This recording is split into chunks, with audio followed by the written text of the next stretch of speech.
Hello guys, space में आपका स्वागत है।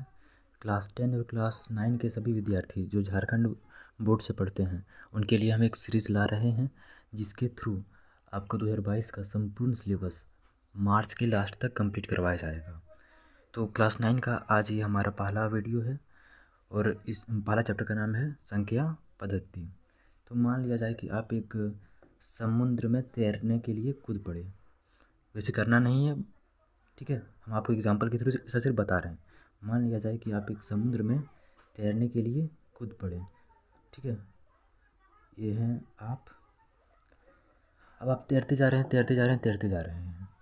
अब आप देख रहे हैं कि इसमें पानी कभी ख़त्म ही नहीं हो रहा है। जब आप कूद पड़े तो चारों तरफ सिर्फ आपको पानी ही पानी नज़र आएगा, कहीं भी जाएं सिर्फ पानी ही पानी, ठीक है।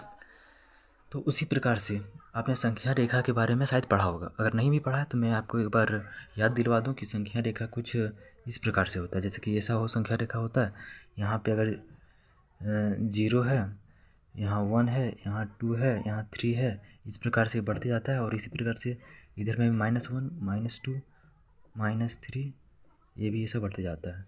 अगर आप मान लिया जाए कि आप यहाँ पर खड़े हैं, 0 पर खड़े हैं आप, ठीक है। अगर आप इधर चलते जाएं, चलते जाएं, चलते जाएं, चलते जाएं, तो सिर्फ आपको संख्याएं ही संख्याएं नज़र आएगी। उसी प्रकार अगर आप इधर चलते जाएं तो इधर भी सिर्फ आपको संख्याएं ही संख्याएं नज़र आएगी, ठीक है।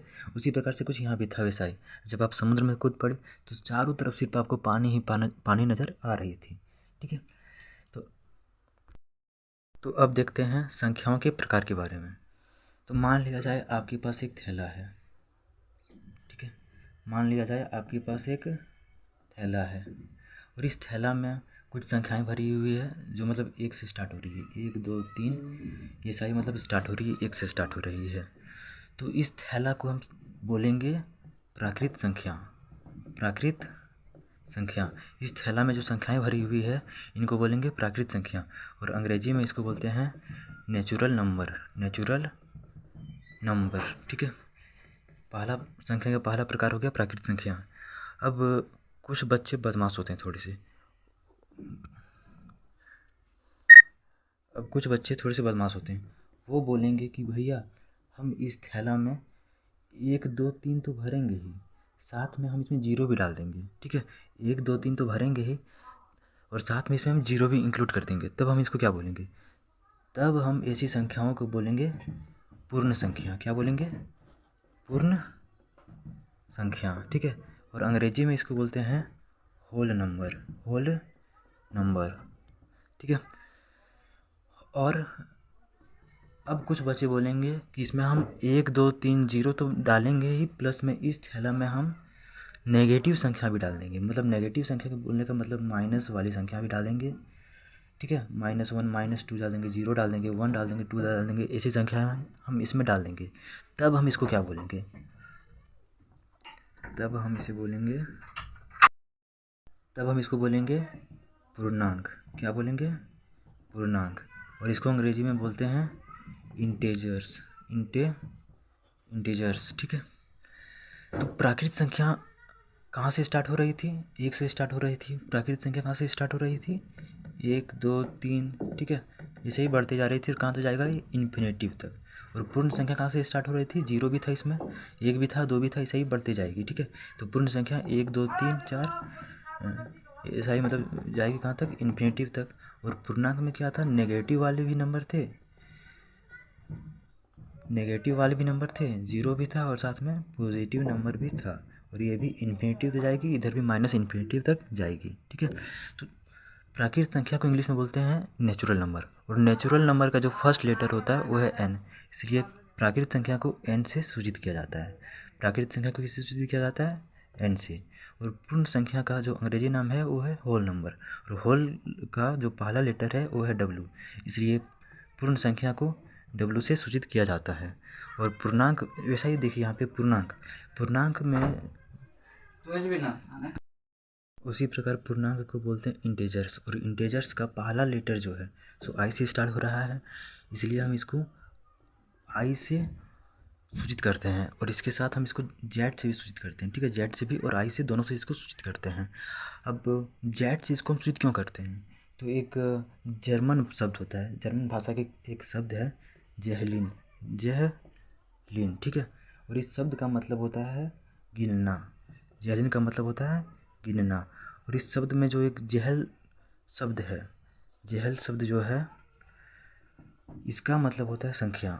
और पूर्णांक में बेसिकली हम संख्याओं के बारे में बात करते हैं, जिसमें नेगेटिव नंबर भी होता है, जीरो भी होता है और साथ में पॉजिटिव नंबर भी होता है। इसीलिए पूर्णांक को जेड से सूचित किया जाता है, जो कि जेहलिन से आया है, ठीक है। तो पूर्णांक को हम आई और जेड से सूचित करते हैं। आई आपको बहुत कम जगह नज़र आ सकता है, लेकिन जेड अगर कहीं लिखा हुआ है तो उसका मतलब समझ आइए कि आपको पूर्णांक के बारे में बताया जा रहा है, ठीक है। पहला हो गया प्राकृत संख्या, दूसरा पूर्ण संख्या और तीसरा पूर्णांक। जैसे अगर इसको हम एक संख्या रेखा में अगर इसको सूचित करने का प्रयास करते हैं तो कुछ इस प्रकार से हो जाता है। जैसे कि यहाँ पे 0 है, यहाँ 1 है, यहाँ 2 है, बढ़ते जा रहा है, यहाँ -1 -2 बढ़ते जा रहा है, ठीक है। अब ज़रा सोचिए कि क्या सिर्फ संख्या रेखा में इसी प्रकार की संख्याएं होती है? तो इसका आंसर है नहीं, इसके अलावा भी कुछ और संख्याएं होती है। कौन सी संख्याएं? ऐसा हो सकता है, इस प्रकार की संख्याएं जो होती है, इस प्रकार की संख्या। तो इस प्रकार की संख्याओं को हम क्या बोलते हैं?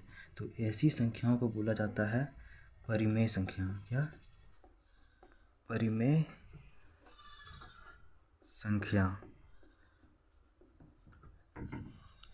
जिसको अंग्रेजी में बोलते हैं रेशनल नंबर। रेशनल नंबर, जिसे क्यू से सूचित किया जाता है, ठीक है। अब परिमेय संख्या को हम थोड़ा सा गहराई में समझने का प्रयास करते हैं। तो परिमेय संख्या को मैंने पीछे ही बताया कि परिमेय संख्या को क्यू से सूचित किया जाता है, अंग्रेजी नाम इसका होता है रेशनल नंबर, ठीक है। तो परिमेय संख्या का जो डेफिनेशन जो होता है वो क्या होता है? तो इसका डेफिनेशन होता है कि वैसी संख्याएं जिसे p/q के रूप में लिखा जा सकता है और q जो है वो आपका 0 नहीं होना चाहिए, ठीक है। वैसी संख्या जिसे p/q के रूप में लिखा जा सकता है और q 0 नहीं होना चाहिए। अभी p क्या है? p होता है आपका अंश और q होता है आपका हर। मतलब अंश में कुछ भी हो, लेकिन हर आपका 0 नहीं होना चाहिए। हर आपका 0 नहीं होना चाहिए। अगर ऊपर अगर 0 हुआ तो कोई बात नहीं, लेकिन आपका नीचे जो है सो 0 नहीं होना चाहिए। यही इसका डेफिनेशन होता है, ठीक है। अब इसका एग्जाम्पल क्या होता है, ठीक है। एग्जाम्पल, तो जैसे कि अगर मैं बोल दूँ आपको 10/3, तो यहाँ देखिए p 10 है और q 3 है और q जो है सो 0 नहीं है, ठीक ना। p 10 है, q 3 है और q 0 नहीं है, 3 0 नहीं है। इसके अलावा दूसरा एग्जांपल लेते हैं, -25 बोल दिए, -25। अब इसके नीचे कुछ नहीं है, तो इसके नीचे कुछ नहीं, तो इसके नीचे क्या है? 1। तो यहाँ इसका जो q है सो 1 हो जाएगा और p हो जाएगा -25, ठीक है। इसके अलावा जैसे कि अगर मैं बोल दूँ 0, तो 0 के नीचे क्या है? 1 है, 1 है ना। तो इसको बोलेंगे हम p, इसको बोलेंगे हम q। तो 0 भी आपका एक परिमेय संख्या है, याद रखिएगा। 0 भी आपका एक परिमेय संख्या है, ठीक है। अब परिमेय संख्या जो होता है उसका यूनिक वैल्यू नहीं होता है, याद रखिएगा। परिमेय संख्या जो होता है उसका यूनिक वैल्यू नहीं होता है। यूनिक का मतलब क्या होता है? अद्वितीय। मतलब परिमेय संख्या का एक से ज़्यादा वैल्यू हो सकता है। एग्जाम्पल के लिए मैं आपको बताऊं, जैसे मैंने लिखा 10/5, या फिर लिख दिया 4/2, या फिर लिख दिया 6/3, या फिर लिख दिया 100/50। तो यहाँ देखिए 10/5 है, इसको जो काट देंगे तो कितना हो जाएगा? 2। इसको भी काटेंगे तो कितना हो जाएगा? 2। 3 कम 3, 3 छः, यहाँ से भी काटेंगे तो ये हो जाएगा 2, और यहाँ से इसको काटेंगे तो ये भी हो जाएगा 2। मतलब 10/5 का भी वैल्यू 2 आ रहा था, 4/2 का भी 2 आ रहा था, और ये सब का भी वैल्यू 2 आ रहा था। इसका मतलब क्या हुआ कि परिमेय संख्या जो है उसका अद्वितीय वैल्यू नहीं होता, मतलब यूनिक वैल्यू नहीं होता है, ठीक है। अब तक मैंने जो पढ़ा उसको थोड़ा सा मैं साइड में लिख दे रहा हूँ। पहले सबसे पहले पढ़ा नेचुरल नंबर के बारे में, प्राकृतिक संख्या के बारे में, और ये स्टार्ट होता है 1 से, 1 2 3 ऐसा बढ़ते जाता है। अगला हमने पढ़ा होल नंबर के बारे में, पूर्ण संख्या के बारे में, और ये स्टार्ट होता है 0 से, ठीक है। और उसके बाद हमने पढ़ा पूर्णांक के बारे में, इंटीजर्स के बारे में, जिसमें नेगेटिव नंबर भी होता है, 0 भी होता है और साथ में पॉजिटिव नंबर भी होता है, ठीक है। उसके बाद हमने पढ़ा परिमेय संख्या के बारे में। परिमेय संख्या किस रूप में होता है? इसमें -25 हो गया, 0 हो गया, 10/3 हो गया, ये सब परिमेय संख्या है। ठीक, तो अब हम कुछ क्वेश्चंस करते हैं। आपको ये बताना है कि जो कथन है वो सही है या गलत। तो पहला क्वेश्चन क्या है कि प्रत्येक पूर्ण संख्या एक प्राकृत संख्या होती है। प्रत्येक पूर्ण संख्या एक प्राकृत संख्या होती है। तो पूर्ण संख्या कहाँ से स्टार्ट होता है? पूर्ण संख्या स्टार्ट होता है 0 से, 0 1 2 3 ऐसा, ठीक है। और प्राकृत संख्या कहाँ से स्टार्ट होता है? 1 से। पूर्ण संख्या 0 से, प्राकृत संख्या 1 से। आप इस क्वेश्चन को ध्यान से पढ़ो तो इसका मतलब क्या है कि जितना भी पूर्ण संख्या होता है सारा प्राकृत संख्या है। जितना भी पूर्ण संख्या होता है सारा प्राकृत संख्या है। लेकिन आप यहाँ देख सकते हैं कि जो 0 है वो प्राकृत संख्या नहीं है। इधर तो प्राकृत संख्या है लेकिन ये जो 0 है वो प्राकृत संख्या नहीं है। इसका मतलब क्या हुआ कि ये जो कथन है वो गलत है। ठीक है, ये कथन गलत है। अगला क्वेश्चन देखो, प्रत्येक पूर्णांक एक परिमेय संख्या होता है। प्रत्येक पूर्णांक एक परिमेय संख्या होता है, मतलब जितना भी पूर्णांक होता है। पूर्णांक किसको बोलते हैं? ये सब संख्याएं, -0 ये सब, ठीक है। और परिमेय संख्या किसको बोलते हैं? इसी संख्याओं को जो मतलब बटा के रूप में होता है। अब जैसे कि अगर मैं बोल दूँ -10, -10/2, तो ये तो -5 आ गया। मतलब -5 में तो इसमें मतलब लाई कर रहा है। इसका मतलब ये तो जो है सो परिमेय संख्या हो गया। लेकिन अगर मैं बोल दूँ 10/3, तो ये तो कोई एग्जैक्ट वैल्यू नहीं है। ठीक है, ये जो इसका जो वैल्यू है सो पॉइंट में आएगा। इसका मतलब क्या हुआ कि ये पूर्णांक नहीं है। और यहाँ बोला जा रहा है कि प्रत्येक पूर्णांक मतलब जितना भी पूर्णांक होगा सब परिमेय संख्या होगा, सब परिमेय संख्या होगा।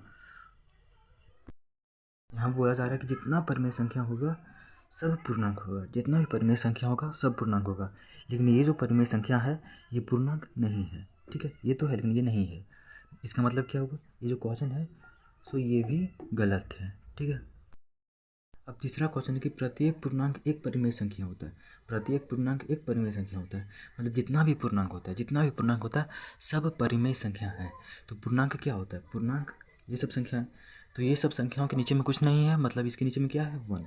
जैसे मान लिया जाए मैंने आपको बोल दिया -5, ये पूर्णांक है। तो -5 के नीचे में कुछ नहीं है, मतलब ये क्या है? इसके नीचे में क्या है? 1। ठीक है, तो ये तो हो गया परिमेय संख्या, ये परिमेय संख्या हो गया। दूसरा एग्जांपल लेते हैं, जैसे मैंने बोल दिया 10 बोल दिया, तो 10 के नीचे कुछ नहीं है, मतलब क्या है? 1 है। तो ये भी परिमेय संख्या हो गया।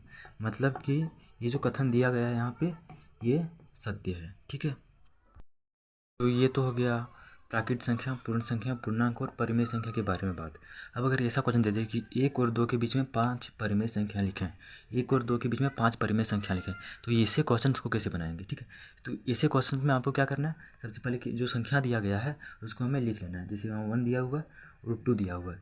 अब आपको क्या करना है, जितना परिमेय संख्या बोला गया है, जितना परिमेय संख्या बोला गया है उससे 1 बढ़ाकर ऊपर नीचे गुना कर देना है। जैसे यहाँ 5 बोला गया है तो 1 बढ़ाकर 5 से 1 बढ़ाकर 6, 6 से ऊपर नीचे दोनों साइड गुना कर देना है। ठीक है, यहाँ भी 6 से ऊपर नीचे दोनों गुना कर देंगे।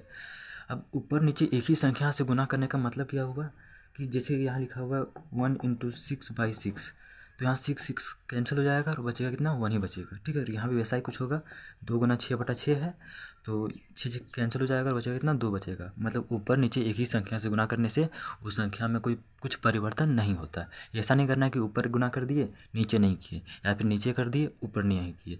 करना क्या है, दोनों साइड वही संख्या से ऊपर नीचे गुना करना है। ठीक है, तो अब क्या करना है, जैसे कि आप जब इसको गुना करेंगे 1/6, ये गुना 6/6, तो इसको गुना करेंगे तो यहाँ हो जाएगा 6/6 हो जाएगा, और यहाँ पे जब 2 × 6 12/6 हो जाएगा। अब 6 और 12 के बीच में कितना संख्या है? तो इसके बीच में है 7/6, 8/6, 9/6, 10/6 और 11/6।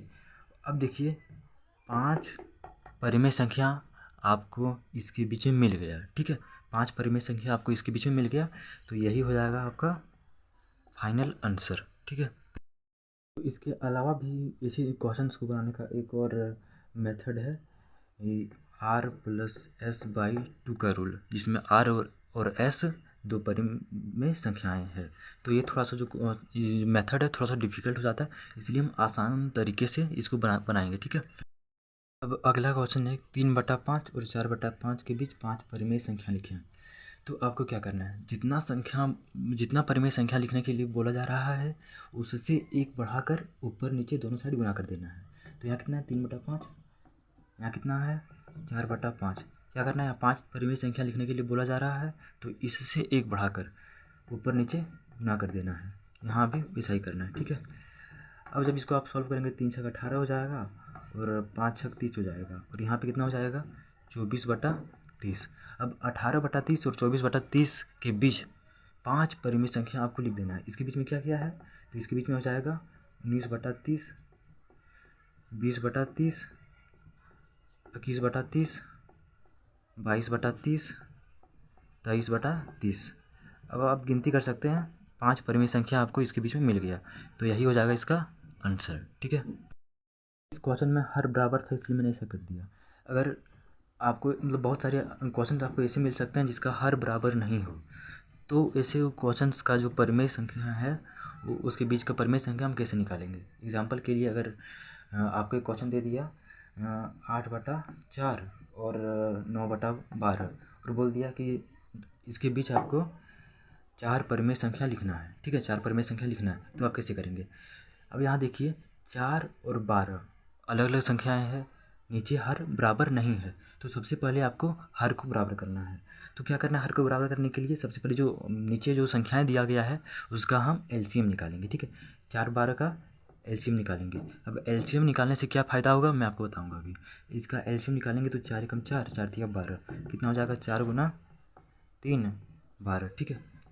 अब क्या करना है आपको कि नीचे किसी ऐसा संख्या से गुना करना है कि वो 12 हो जाए। हर में किसी ऐसा संख्या से गुना करना है कि हर 12 बन जाए, ठीक है। तो देखो 8/4 है और यहाँ कितना है 9/12। अब आप 4 में कितना गुना करेंगे कि 12 होगा, 4 में कितना गुना करेंगे कि 12 होगा, 3 गुना करने से 12 हो जाएगा। लेकिन आपको नीचे ऊपर दोनों साइड गुना करना है, ठीक है। यहाँ भी यहाँ करेंगे जब आप तो ये कितना हो जाएगा 8 तिया 24 बटा 4 तिया 12, ठीक है। और यहाँ पे देखो नीचे तो 12 है ही, मतलब इसमें हमें ऐसा संख्या गुना करना है कि 12 ही हो जाए, तो सिंपल हम इसमें 1 से गुना कर देते हैं, ठीक है। तो 9/12 1/1। ध्यान रखना है कि ऊपर नीचे दोनों में गुना करना है, ऊपर नीचे दोनों में सेम संख्या से गुना करना है, ठीक। तो यहाँ हो गया 24/12 और यहाँ हो गया 9/12। अब इसके बीच में बहुत सारी संख्याएं हैं, उन संख्याओं में से कोई 4 संख्या आपको लिख देना है, क्योंकि यहाँ 4 ही बोला गया है, ठीक है। एक और क्वेश्चन देखते हैं, उसके बाद इस वीडियो को हम समाप्त करेंगे, ठीक है। तो अगला क्वेश्चन आपका है 3/4 और 5/3 के बीच 4 परिमेय संख्या लिखें। तो क्या करना है, अभी मैंने बताया कि सबसे पहले हर को बराबर करना है, क्योंकि यहाँ हर जो है सो बराबर नहीं है। तो हर को बराबर करने के लिए क्या करेंगे, सबसे पहले इन दोनों का एलसीएम निकालेंगे। एलसीएम निकालेंगे तो एलसीएम जब निकालेंगे आप तो कितना हो जाएगा 4 तिया 12 हो जाएगा 12। मतलब हर में आपको ऐसी संख्या से गुना करना है कि वो 12 बन जाए। तो आपको क्या करना है 3/4 और यहाँ है 5/3। तो 4 में कितना गुना करेंगे कि 12 बन जाएगा। तो 4 में अगर 3 गुना कर देते हैं तो 12 बन जाता है, लेकिन आपको ऊपर नीचे दोनों वही संख्या से गुना करना है, ये बात ध्यान देनी है। और यहाँ 3 है तो 3 में कितना गुना करेंगे कि 12 हो जाएगा। 3 में कितना गुना करेंगे कि 12 हो जाएगा। 3 में अगर 4 से अगर हम गुना कर देते हैं तो 12 बन जाता है, लेकिन ध्यान दीजिएगा कि ऊपर नीचे दोनों वही संख्या से गुना करना है। अब देखिए यहाँ पे जब इसको सॉल्व करते हैं तो 3 तिया 9, 4 तिया 12 आ जाता है और यहाँ पे 5 चौक 20/12 आ जाता है। अब इसके बीच में बहुत सारी संख्याएँ हैं, उनमें से कोई 4 संख्या आपको लिख देना है। क्या क्या हो जाएगा, जैसे 10/12, 11/12, 12/12, 13/12। इसके अलावा भी बहुत सारी संख्याएं हैं, 19/12 तक जाएगा, ऐसा ही है, ठीक है। इसमें से कोई 5 हम लिख देंगे, 4 लिख देंगे, क्योंकि यहाँ 4 परिमेय संख्या के बारे में बताया गया है, ठीक है। तो आशा करता हूँ कि ये वीडियो आपको पसंद आया हुआ होगा। अगर पसंद आया हो तो लाइक करें और अपने दोस्तों के साथ शेयर करें, ठीक है। जय हिंद, जय भारत, थैंक यू।